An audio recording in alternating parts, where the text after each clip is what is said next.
La semana pasada nosotros empezamos 3 temas acerca de las 5 solas que caracterizaron la Reforma. Esta Reforma del siglo XV, donde estuvieron protagonizando Lutero y otros hombres de fe, dejaron para nosotros un fundamento para separar la vida religiosa de lo que es la fe evangélica. Las 5 solas que hemos hablado o que hablaremos son, en primer lugar, la sola Escritura, solo Cristo, solo por gracia, solo por fe, solo a Dios la gloria.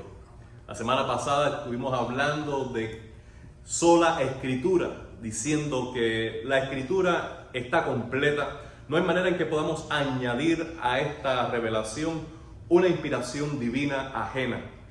Todo sueño, toda experiencia, toda conducta, todo credo debe ser filtrado por la autoridad de la palabra de Dios. La palabra de Dios, además de estar completa, es suficiente. Por eso queremos decir que todo lo que necesitamos para vivir como agrada a Dios viene en la Biblia. Nosotros también establecimos que la Escritura es inerrante, infalible, es decir, ella no tiene error y es la norma de la verdad. Todo lo que Dios dice es verdad y seguirá siendo verdad por toda la eternidad. Ella y solo ella es la fuente de salvación, presentando a Cristo como el centro de su mensaje. Hoy vamos a estar hablando solo Cristo, solo por gracia y solo por fe. Y tenemos un gran desafío por delante. Y yo quiero que ustedes pongan en esto el mejor de los deseos de aprender, porque vamos a estudiar, hacer un panorama de Romanos capítulo 1 al 4. Y solo un versículo de Romanos es un desafío por todo el contenido de teología que hay allí. Así que si vamos a hacer un panorama del 1 al 4, el desafío será aún mayor. Así que necesitamos la gracia de Dios para esto. Vamos a orar. Padre, gracias porque tú estás con nosotros. Gracias, Señor, porque tú nos salvaste, tú nos rescataste. Tú ofreciste a tu Hijo como el pago de nuestra redención por nuestros pecados. Gracias, porque tú has estado con nosotros todos los días de nuestra vida. Tú nos has acompañado, Señor. Cuando hemos caído, tú nos has levantado. Cuando estamos en necesidad, tú nos has provisto de todo. Padre, cuando estamos debilitados, tu brazo se extiende para fortalecernos. Gracias, Señor. Gracias. Por eso estamos aquí. Estamos sentados a tu mesa. Ahora queremos comer del pan de vida, que es tu palabra, Señor. Padre, que este tiempo sea bien aprovechado por tu Espíritu y por cada uno de nosotros para ser fortalecidos en fe. Que tu palabra haga el efecto por la cual tú la has enviado, renovando nuestra mente, transformando nuestro corazón y conformando nuestra vida a tu voluntad. Padre, de tal manera que la gracia tuya sea expresada en todo lugar por nuestro estilo de vida y por quienes somos como iglesia de Jesucristo. Que tu Espíritu ahora nos ayude, dándonos luz y comprensión para estudiar tu palabra, que se haga clara la verdad de tu gracia, la excelencia de Cristo y el camino de fe. En el nombre de Jesús oramos. Amén y amén. Una gran pregunta que podemos establecer es esta: ¿cómo un Dios santo, un Dios justo, puede liberar al pecador de su condena? Este es el centro del mensaje que quiere responder la carta de Romanos. ¿Cómo un Dios justo, un Dios que es santo, puede liberar de culpa al pecador? Ahora, la base misma de la justicia humana es esta: pagar castigo al que es culpable y liberar al inocente. Entonces, si esta es la norma básica de la justicia social, ¿cómo nosotros, teniendo a Dios como juez sobre todo, podemos explicar que siendo justo, libera al culpable? ¿Me siguen? Hay un conflicto allí que es necesario resolver. Del capítulo 1 al 4 de Romanos vamos a estar hablando 3 verdades fundamentales. La primera, ni corto ni perezoso, es esta: Dios está airado con el pecador. Así nos presenta Pablo el Evangelio. Dios está airado con el pecador. Yo le invito a buscar en sus Biblias Romanos, por favor, porque no voy a tener las citas allí, solamente las ideas. Pero es necesario que tú revises en tu Biblia los versículos que mencionaremos. Dios está airado con el pecador. El Dios nuestro no está buscando personas para hacerlas prosperar, sino que está buscando personas que han dado la espalda a Él y han provocado en Él su ira, porque no le han dado gloria ni gracia, como veremos. El Evangelio comienza siempre con malas noticias, para que luego las buenas sean buenas noticias. Porque si nosotros no sentamos a un paciente y le decimos, ¿sabes qué? Lo que tiene es grave. Nunca va a ser consciente de su gravedad para buscar una solución, una cura. Si alguien que está enfermo de cáncer, usted se sienta en la consulta siendo médico y dice, ¿sabes qué? Esto no es nada, esto es como un catarrito, ¿ok? Puede ser que él salga de la consulta muy contento, diciendo, ¿sabe qué? Estoy contento, me dieron buena noticia, esto se va a superar. Pero pasando el tiempo, no tomando acción en dirección a la sanidad, él va a decir, me engañaron. Pero si a ese paciente de cáncer tú le dices, ¿sabes qué? Tienes cáncer, debes atender a todas las normas que voy a establecer para ti. Si tú estableces las condiciones para tu sanidad, es muy posible que puedas vencer. Y este es el Evangelio. El Evangelio no te va a engañar, no te va a persuadir, no te va a manipular para tomar partido de tu ingenuidad o de tu ignorancia, sino que Él te va a decir la verdad. Y esta es la verdad, amado hermano. Dios está airado con el pecador. No tenemos un Dios indiferente. No tenemos un Dios que puede mirar hacia otro lado como si nada estuviese pasando. Tenemos un Dios que nos creó para su gloria, para tener una relación con nosotros. Y cuando nosotros no somos recíprocos con Él, eso le afecta en su corazón. Y lo que provoca es indignación, es ira. Veamos en primer lugar por qué es así. El versículo 19 y 20 del capítulo 1 dice que Dios puede ser conocido mediante la creación. En este capítulo, en estos versículos precisamente, nos está diciendo que las cosas invisibles de Dios, su eterno poder y deidad, se hacen claramente visibles a través de las cosas creadas, de modo que el hombre no tiene excusa. Si alguien dice, bueno, yo no creo en Dios porque no lo he visto, bueno, las obras de Dios dejan claro que existe Dios. Entonces, ¿ha habido alguna vez algo que ha venido a la existencia solo autogeneración? No. Toda causa tiene un efecto. Ahora, cuando nosotros vemos la creación, vemos en ella varias cosas que nos hablan de un creador y de un creador que tiene atributos personales. Les digo, en la creación hay diseño, hay belleza, hay procesos. En la creación hay propósitos. Entonces, todos estos elementos provienen de una mente pensante, de un ser no solo capaz de crear, sino que es un ser personal. Es un creador inteligente. Con solo ver la creación, su majestad, belleza e inteligencia indescriptible, nosotros podemos decir, la naturaleza es sabia. Como nosotros no podemos decir, ese banco que es inteligente, mira cómo se creó de tal manera que nadie se cae. Todo objeto, toda creación nos habla de un creador. De manera que el hombre no tiene excusa. Entonces Dios se ha dado a conocer a través de las cosas creadas. Ese es el primer presupuesto que debemos establecer. Segundo, el pecador ha decidido deliberadamente no dar gloria a Dios ni darle gracias. Entonces, si Dios se hace visible a través de las cosas creadas y el hombre no quiere adorar a Dios, no es porque ignora que Él existe, sino que decide no darle gloria. Decide no darle gracias. Amado hermano, yo creo que todos nosotros acá estamos agradecidos de vivir en los Estados Unidos de América. ¿No es verdad?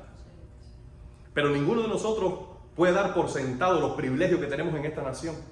Hay personas que nos precedieron, que establecieron las condiciones de prosperidad de esta tierra. De manera que todos nosotros, cuando lleve esta fecha de acción de gracia, una de las cosas que hay en nuestro corazón es decir, Señor, gracias por estar en esta nación. Gracias por las personas que trabajaron, lucharon, construyeron esta nación en generaciones pasadas. Y damos gracias por el beneficio de estar aquí. Pero por encima de eso, nosotros somos habitantes del planeta Tierra. Y cuánta belleza, cuánta provisión, cuánta riqueza, cuánto placer hay en la vida. Y todo eso vino por mano del Creador.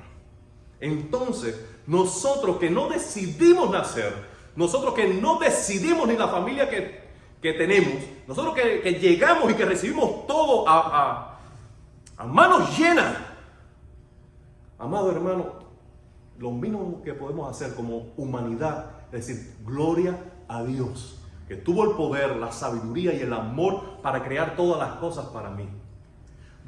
Y gracias, Señor, porque yo no hice nada de estas cosas, pero disfruto de todas ellas. Pero el hombre no. El hombre decide darle la espalda a Dios y hacer su propio reino, ser su propio Dios, ser el dueño de sus propias vidas, ignorando la bondad de Dios. Además de eso, en el versículo 28 nos dice que el pecador estimó que no valía la pena tomar en cuenta el conocimiento de Dios. Reina Valera del 60 dice: y como ellos no aprobaron tener en cuenta a Dios. La Nueva Versión Internacional dice esto: ellos estimaron que no valía la pena. No valía la pena. No era útil, no era provechoso tener en cuenta el conocimiento de Dios. Cuando nosotros leemos Isaías 53:6 dice: todos nosotros nos descarriamos como ovejas, cada uno tomó por su camino. Y también dice el proverbio que hay caminos que para el hombre le parecen rectos, buenos. ¿Por qué? Porque el hombre, en la capacidad de tomar decisión sobre el destino de su propia vida, él dice: no voy a dar gloria a Dios, no voy a rendirle cuenta a Dios, porque el conocimiento de Dios y la relación con Dios no me trae provecho a mi vida. Por tanto, le doy a Él la espalda. Ahora, ¿cómo ustedes creen que se puede sentir un Dios creador, justo, santo, amoroso, cuando sus criaturas, que son el objeto de su amor, el deleite de su corazón, no son agradecidos? La Biblia nos dice que Dios se duele en su corazón. Primero que ocurre en el corazón de Dios es dolor. Y cuando nosotros leemos Génesis capítulo 6, versículo 6, cuando prospera la maldad del hombre, dice: y se dolió Dios en su corazón. Ahora, pero como hay insulto a la justicia suya, como el pecado es una violación de su ley santa, entonces Él tiene que retribuir como juez de la tierra, y ahí viene la sentencia. Amado hermano, no hay hombre en la tierra que pueda ignorar esta verdad. Toda persona que quebranta una ley tiene conciencia de juicio. Cuando tú violas una ley de tránsito, tú puedes decir en primera instancia: me salí con la mía, me libré. Pero en tu corazón, ¿qué hay? ¿Hay libertad? ¿Hay gozo? No. Ahí hay conciencia. Oye, si me hubieran atrapado, si hubiera sido una multa y hubiera sido 2 días de trabajo completo para pagar la multa. Porque hay conciencia de juicio. Esa misma conciencia, aunque el hombre no lo acepte, de juicio, la tienen todos los hombres de la tierra. Porque su propio corazón le da testimonio de que ha quebrantado la ley de Dios. Por eso en el versículo 32 dice de esta manera. ¿Tiene ahí su Biblia?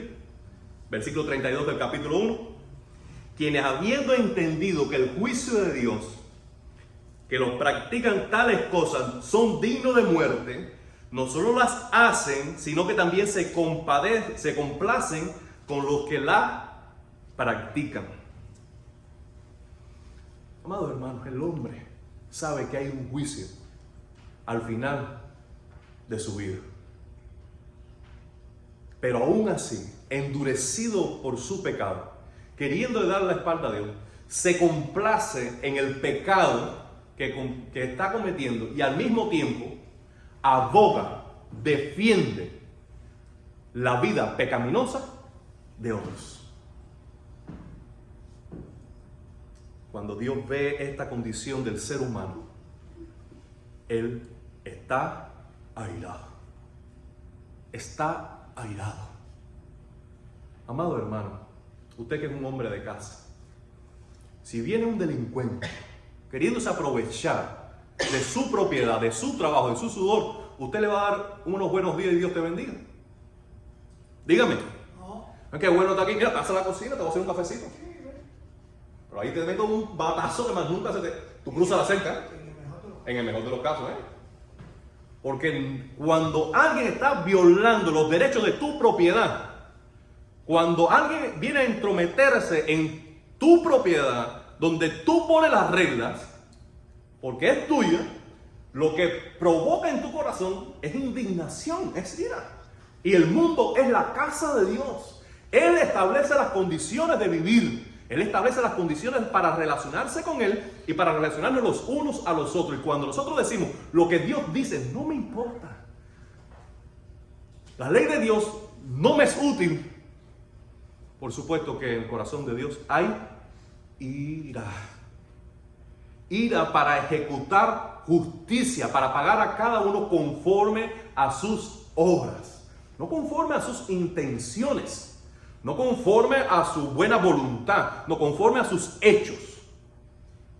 No lo que tú quisiste hacer, no lo que tú quisiste decir, sino lo que hiciste. Ira de Dios. ¿Y cómo se manifiesta esa ira de Dios? Bueno, en el capítulo 1, versículo 24 y en el 26, en tu Biblia dice que Dios los entregó.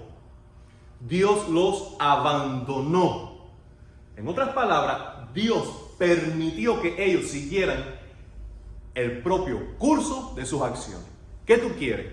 ¿No darme gloria? Siga adelante. ¿No quieres dar gracias? Siga en tu vida malagradecido. ¿Qué tú quieres? ¿Ser mentiroso, robar, ultrajar, ser violento? ¿Qué tú quieres? ¿Hacer eso? Sigue adelante. Mira, amado hermano.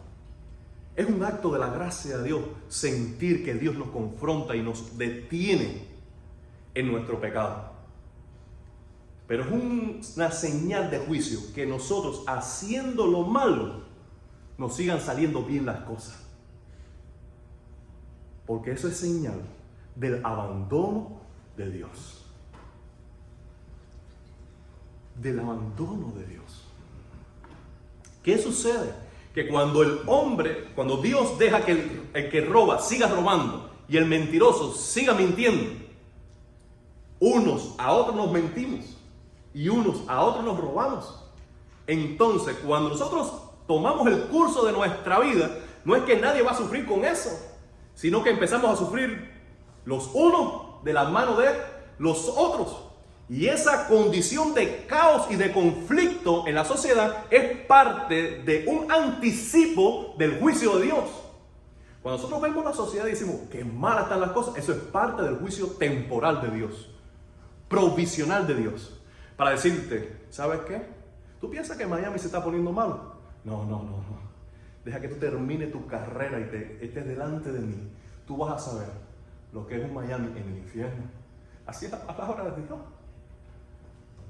La nargadita, la alzadita de voz que te hace Dios ahora es simplemente una alerta para que tú corrijas tu camino. La segunda forma de juicio va a ser final, conclusivo, irremisible, irremediable, irrevertible En el versículo 28 nos lo dice. Dice, y como ellos no aprobaron tener en cuenta a Dios, Dios los entregó a una mente reprobada para hacer cosas que no convienen. Pero también dice en el versículo 32, quienes habiendo entendido el juicio de Dios. Dios ha establecido un día en el cual va a juzgar a todos los hombres. A todos los hombres. Dios ha establecido en la Biblia que todos nosotros muramos y después que partamos de este mundo, comparezcamos ante su trono santo para dar cuenta de cómo hemos vivido. Amado hermano, esta es la primera verdad del Evangelio. Dios está airado con el pecador, porque Él se ha dado a conocer. El hombre no le ha dado gloria ni gracias, y temporalmente Él ha establecido abandonarlo en su pecado, pero ha establecido un día final en el cual darán cuenta por sus acciones. Ahora, ¿qué ustedes creen que puede ocurrir el día en que un hombre no tuvo en cuenta a Dios, pero va a estar delante de ese Dios para rendir cuenta por su vida? ¿Qué va a ocurrir ese día? Si tocase que hoy tú tienes que partir de este mundo y tú llegas delante de Dios y Dios te pregunta, ¿por qué debo yo dejarte entrar al cielo? ¿Qué tú le dirías? Porque conforme a la ley de Dios queda establecido que nosotros no tenemos derecho, no tenemos mérito, no tenemos ninguna oportunidad para entrar por nuestros esfuerzos a la casa de Dios. ¿Cuántas veces necesitamos nosotros quebrantar la ley del tránsito para merecer un ticket? Solo una. ¿Cuántas veces necesitamos nosotros quebrantar la ley civil, la ley social, para ser culpable? Solo una. Ahora, ¿cómo un Dios santo, un Dios justo, puede dar entrada eterna a su casa al pecador?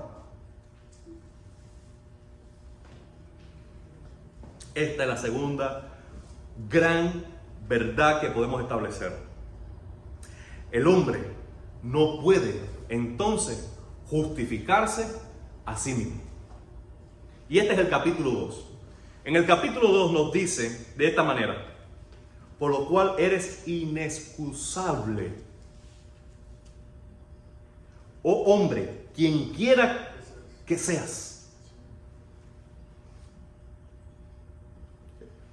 Dios está diciendo, no tienes excusa. A ver, ¿qué vas a alegar para justificarte tú, para entrar por tu esfuerzo y mérito al cielo? Si todos sabemos que hemos quebrantado la ley de Dios, sí o sí.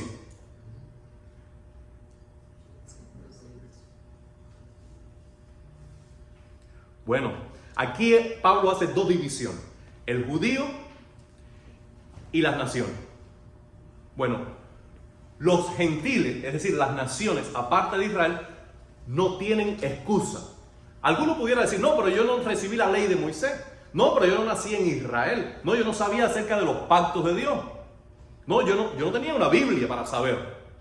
Bueno, mira lo que dice en el capítulo 2, versículos 14 al 16. En lo que lo buscan, le voy a hacer esta pregunta.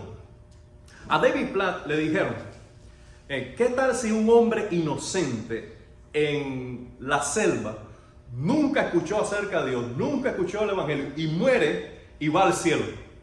¿Qué le pasa a ese hombre? ¿Ese hombre va al cielo? Y él dice, David Platt dice, sí, va al cielo. Pero tal hombre no existe. Es decir, si un hombre inocente que no escuchó del Evangelio, no escuchó de Cristo, muere, ¿va al cielo? Bueno, sí va al cielo, pero lo que pasa es que ese hombre no existe. No hay un hombre inocente en la tierra. Y Pablo está diciendo en el capítulo 2, versículo 14, de esta manera. Pero cuando los gentiles que no tienen ley hacen por naturaleza lo que es de la ley, estos, aunque no tengan ley, son ley para sí mismos, mostrando las obras de la ley, escritas ¿dónde?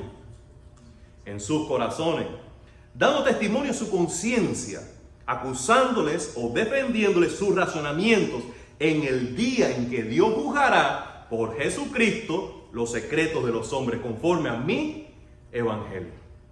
Ahora, todos nosotros que no nacimos en Israel, no tuvimos la ley de Moisés. Pero ¿qué sí tenemos? La ley de nuestra conciencia. Todos nosotros sabemos lo que es bueno y lo que es malo, aunque no nos lo enseñen en la iglesia, aunque no leamos una Biblia. Porque Dios ha puesto en nuestro corazón un reflejo de su imagen de santidad. De manera que cuando nosotros vengamos delante de Dios no vamos a tener la excusa de decir, yo no sabía. Porque Él puso la ley en nuestro corazón. Por otro lado, están entonces los judíos. Los judíos pueden decir, bueno, yo conocí la ley. No, yo tengo el pacto. No, yo me circuncidé. Yo soy pueblo de Dios. Yo puedo entrar en el cielo. Y Pablo dice, no. Tú tampoco tienes derecho ni méritos personales para entrar al cielo. Por eso dice en los versículos del 17 al 28 dos grandes verdades. Primero, tú tienes la ley, tú la conoces, pero tú la desobedeces. Miren cómo dice también el versículo 2. Pues en lo que juzga a otro te condenas a ti mismo, porque tú mismo haces lo mismo, mas sabiendo que el juicio de Dios es contra todos los que practican tales cosas según la verdad. Piensa esto, oh hombre, tú que juzgas a los que tal hacen y haces lo mismo, que tú escaparás del juicio de Dios. Dice, tú sabes por la ley que robar es pecado, pero robas. Tú sabes que la idolatría es pecado, pero haces ídolo. El conocer la ley, el escuchar la ley, no te justifica delante de Dios, sino el hacerla. El hacerla. Este es el pacto de la ley de Moisés. Haz esto y vivirás. Pero la pregunta es, ¿quién ha cumplido la ley de Dios de manera perfecta? ¿Quién? Por eso Pablo está diciendo, ¿sabes qué? No hay hombre que pueda justificarse a sí mismo delante de un Dios santo. ¿Me siguen? ¿Tiene sentido para ustedes? Sea israelita o sea de las otras naciones,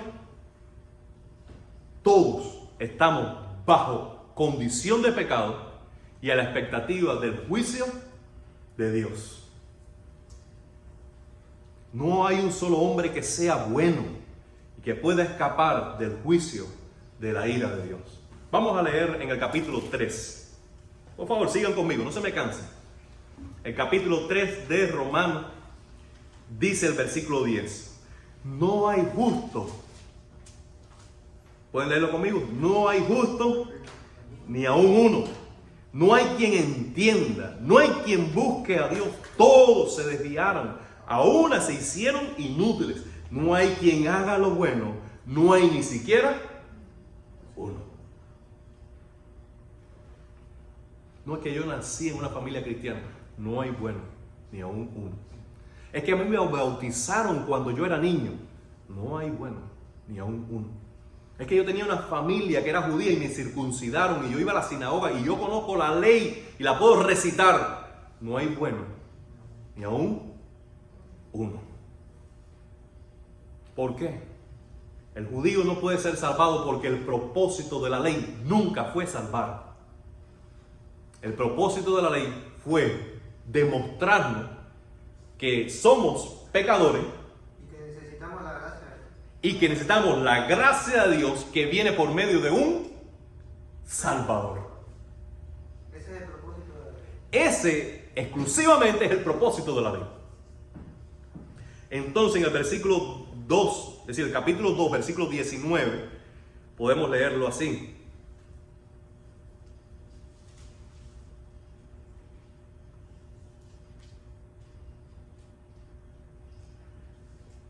Y confías que tú eres guía de ciegos, luz de los que están en tinieblas, instructor de los indoctos, maestro de los niños, que tienes en la ley la forma de la ciencia y la verdad, tú pues que enseñas a otro, no te enseñas a ti mismo. Vamos a leer el versículo 29. Siendo que es judío el que lo es en lo interior, y la circuncisión es la del corazón, en espíritu, no en la letra, la alabanza del cual no viene de los hombres, sino de Dios. Leemos el versículo 28 también, el anterior. Pues no es judío el que lo es exteriormente, ni es la circuncisión la que es exteriormente en la carne. ¿Por qué? El propósito de la circuncisión y el propósito de la ley nunca fue salvar al hombre. Ahora, tercero y último. Dios justifica al pecador solo por gracia, solo mediante la fe y solo por medio de Cristo. ¿Puede decir amén? Si Dios está irado con el pecador y no hay hombre que pueda excusarse delante de Dios, entonces ¿cómo Dios, siendo santo y justo, puede librar al pecador? Puede librarlo porque Dios ofreció a Cristo como sacrificio para obtener el perdón de los pecados. Amén. Vamos a leer capítulo 3, versículos 21 al 25. Pero ahora, aparte de la ley, se ha manifestado la justicia de Dios, testificada por la ley y por los profetas.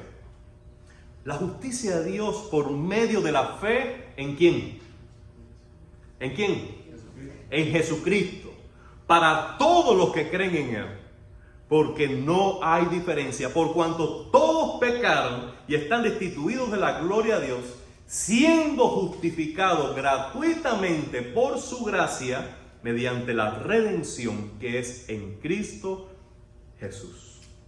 A quien Dios puso como propiciación por medio de la fe en su sangre, para manifestar su justicia a causa de haber pasado por alto en su paciencia los pecados pasados, con mira de manifestar en este tiempo su justicia, a fin de que Él sea el justo y el que justifica al que es de la fe en Jesús.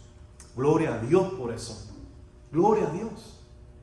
Estos versículos nos están diciendo que nosotros adquirimos una deuda con Dios por cuanto todos pecamos, estamos destituidos de la gloria de Dios.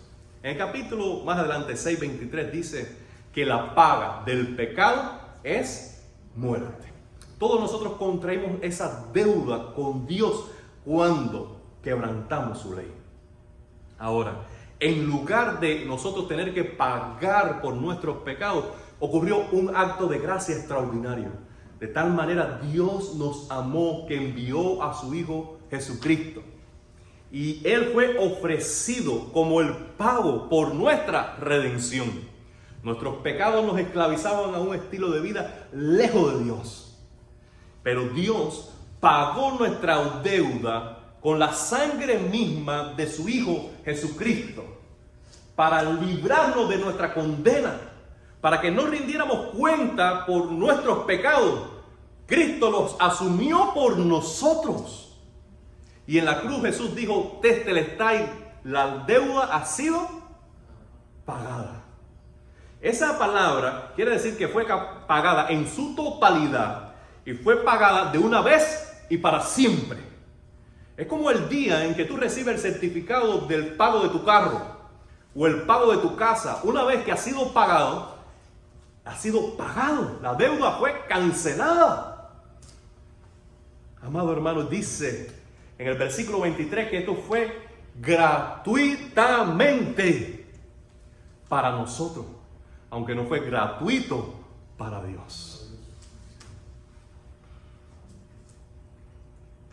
Ahora, cuando Dios actúa así de manera extraordinaria, pagando con su Hijo la deuda de nuestros pecados, queda glorificado, porque Él entonces demuestra su justicia. Porque si el pecador no paga por su violación de la ley, él fracasaría en su justicia. Pero ahora el pecador puede entrar al cielo y ser justificado gratuitamente de sus pecados porque Cristo pagó por nosotros. De manera que la justicia de Dios queda intacta al declarar justo al culpable. La otra gloria es esta, es que ahora Él tiene crédito suficiente a favor suyo para entonces dispensar gratuitamente perdón de pecados a todo aquel que cree en Él. Veamos esto en términos económicos. Cuando nosotros todos como humanidad quebrantamos la ley de Dios, comenzó un déficit negativo, que contraímos deuda con la santidad de Dios, con la justicia de Dios. Pero ahora vino Cristo, entró en escenario, su dignidad, su santidad, su valor ante el Padre es tan glorioso que con un solo pago saldó la deuda de los que se acercan por medio de la fe a Él y estableció un superávit a favor de todos aquellos que de todas las naciones, de todos los tiempos, se quieran acercar a Dios por medio de la fe en Jesucristo. ¡Gloria a Dios! ¡Gloria a Dios! El pago de Cristo fue tal que ahora se extiende para todas las naciones. Salvación por medio de la fe en Jesucristo. Aleluya. Aleluya. Dice el versículo 21 del capítulo 3 que ahora Dios justifica aparte de la ley. ¿Cuántas veces nosotros cuando estamos hablando del evangelio en esta ciudad, las personas están seguras que van al cielo porque son buenos? Déjame decirle que no es raro. Javier, mira, nosotros hablamos con la gente y la gente dice, ¿tú vas al cielo? Y dice, sí. ¿Por qué? Porque yo soy bueno. ¿Cuántas personas, Justin? No, yo soy bueno. De una forma u otra, yo soy bueno porque soy católico, yo soy bueno porque soy religioso, yo soy bueno porque conozco la Biblia. Yo soy bueno, la base es esta, yo soy bueno. Ahora déjame decirte que la salvación nunca va a ser por ser bueno, por portarse bien, porque eso nunca va a ocurrir en tu vida. Para eso vino la ley, para demostrarnos a nosotros que no podemos. Por eso se manifestó una justicia aparte de la ley. Eso dice el versículo 21. Ahora, Dios justifica solo por gracia. No hay manera que nosotros podamos retribuir a Dios por haber pagado por nosotros. Es decir, piensen en esto, y es muy importante. Que Dios haya pagado la deuda de nuestros pecados no establece una nueva deuda con Él. Voy a explicarlo de esta manera. Usted ha estado endeudado hasta el último pelo y de pronto viene una oferta de... ¿De qué? No. Refinanciar la deuda. Refinanciar la deuda. Yo estoy loco porque me dé la oferta de eso. Refinanciar la deuda. Porque ¿qué es lo que sucede? Tú coges un loan con menor interés, paga toda la deuda, cuando ese es el income, te retribuye más por haber pagado deuda, te sube el crédito, todo bien, pero ¿qué pasa? Te quedas todavía con una deuda. Nosotros estamos en deuda con Dios. Cristo pagó, pero eso no nos establece una nueva deuda con Dios. Nosotros no estamos endeudados con Dios. ¿Me siguen? Es gracia, solo gracia, de principio a fin. Gloria a Dios por eso. Gloria a Dios por eso. Gratuitamente. Cuando dice free, it's free. And that's it. No es como tú dices, no, free, y cuando llegas allá, no, tienes que pagar un 10, tienes que pagar un 20, tienes que... una pequeña... No es 2 por 1, los taxis, aunque sea. No. Free is free. Aleluya. Oye, hermano. Y esta salvación gratuita la recibimos solo con creer. Déjame tomarme un tiempo, un momentico para decir esto. Amado hermano, el creer no añade mérito a nuestro favor. Es tan sencillo esto, pero a veces tiene sus huequitos por allí que nos enredamos. El creer no añade mérito a tu favor. Tú no pagas tu salvación con creer. En el Nuevo Testamento, en especial en Romanos, la fe contrasta con las obras. Y al decir, tú no tienes que trabajar por tu salvación, lo que tienes que hacer es simplemente creer. Ese creer no te añade mérito. Precisamente porque no tienes mérito, lo único que te queda es confiar en el que sí lo tiene. Y ese es Jesucristo. Con sus méritos. Como hemos dicho otras veces, en medio de nuestros amigos. Si nosotros estamos en la luz y hay un homeless que está pidiendo limosna, y tú lo llamas para darle un regalo, que él crea que tú eres bueno para darle el regalo, no compra un almuerzo para él. Entonces su confianza no añade mérito. ¿Con qué él puede comprar un almuerzo, Jonathan? ¿Con creer que tú eres bueno? No, él tiene que venir para recibir el dinero. Con el dinero que tú le das, él puede ir y comprar. ¿Me siguen? A mí me pasó con un señor que estaba pidiendo limosna y yo no tenía cash. Le dije, déjala justo ahí y vamos a entrar para la gasolinera, que yo te voy a comprar con el crédito lo que tú necesitas. Ah, qué bien. Él cogió lo que quiso y yo se lo pagué con el crédito. Vaya, no tenía cash, pero... Ahora, la confianza simplemente lo llevó a ti, pero tú tuviste que pagar por él. Entonces la salvación ocurre así.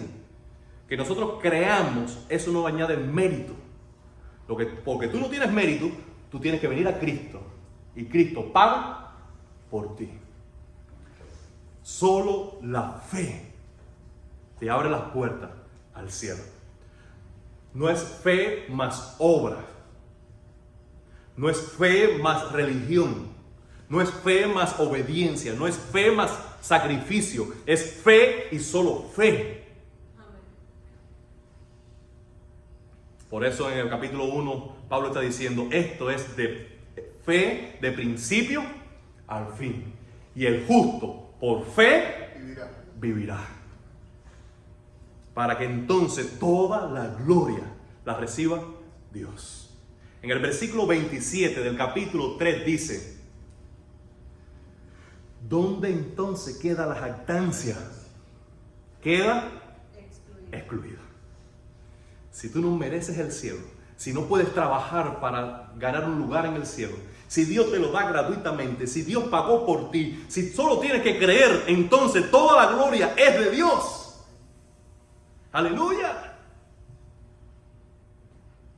Lo último que voy a decirle aparece en el capítulo 4, versículo 3.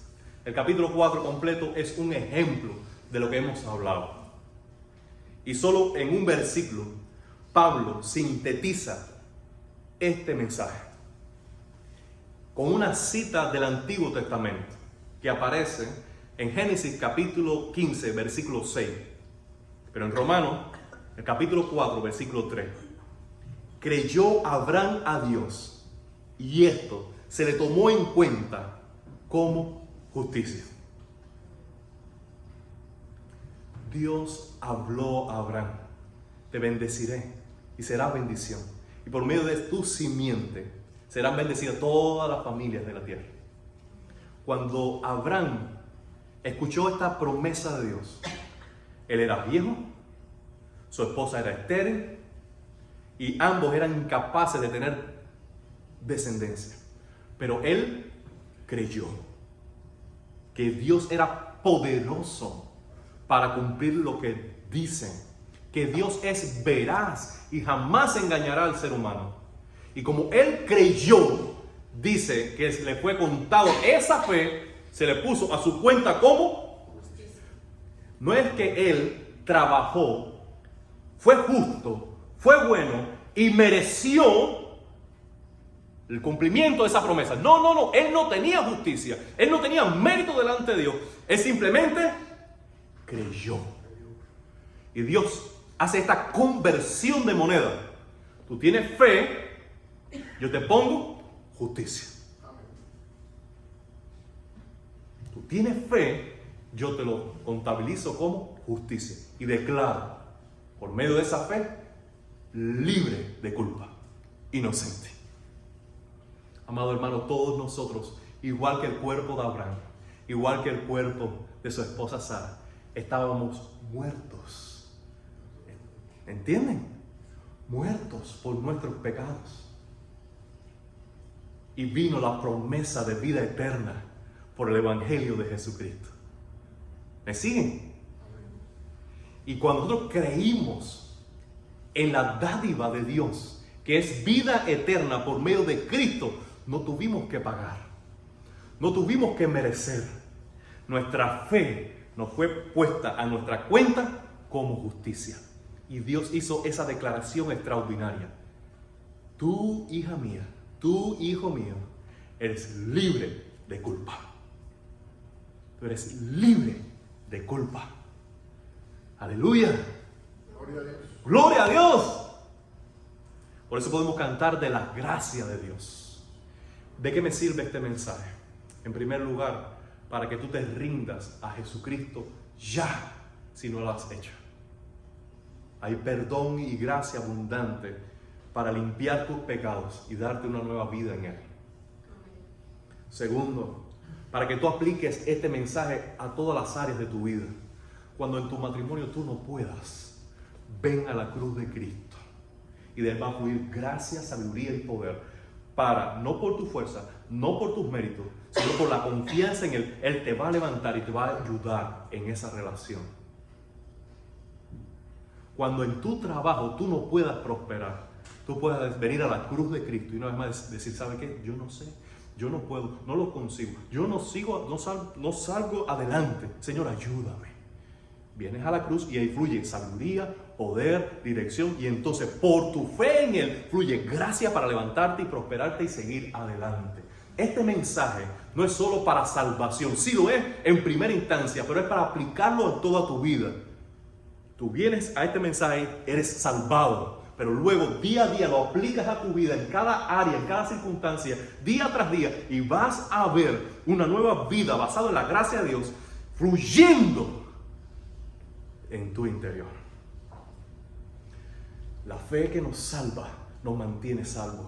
La gracia que nos salva nos guarda en salvación. El poder y la fidelidad de Dios que nos rescata del pecado y de la muerte es el que nos guarda salvados hasta el día de la eternidad. Amén. Amado hermano, nunca nos graduamos del Evangelio. No va a llegar un día en que no necesitemos recordar estas grandes verdades. Porque según comprendamos este Evangelio y lo apliquemos a las circunstancias particulares de nuestra vida, veremos lo que es el poder de una nueva vida en Jesucristo. ¿Puedes decir amén?